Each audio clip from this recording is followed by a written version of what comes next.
సూర్యాపేట జిల్లా నూతనకల్ మండల పరిధిలోని గుండ్ల సింగారంలోని కస్తూర్బా గాంధీ బాలికల విద్యాలయాన్ని కలెక్టర్ తేజస్ నందలాల్ పవార్ ఆకస్మికంగా తనిఖీ చేశారు. విద్యార్థుల సంఖ్య, మెను, ఆహార పదార్థాలను పరిశీలించారు. తరగతి గదిలోకి వెళ్లి సబ్జెక్టులపై విద్యార్థులను సమాధానాలు అడిగారు. విద్యాభ్యాసంతో పాటు ఇతర సమస్యల గురించి అడిగి తెలుసుకున్నారు.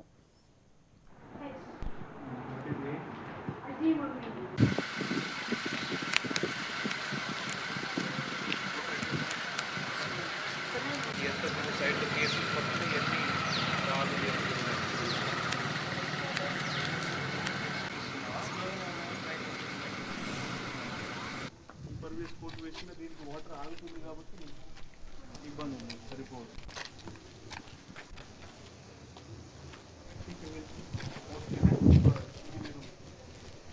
క్లాస్ రూమ్ ప్లాన్ చేస్తున్నారు కదా, వాళ్ళు దీంట్లోనే 2 రూమ్స్ వస్తే మరి పశ్చిమ గోదావరి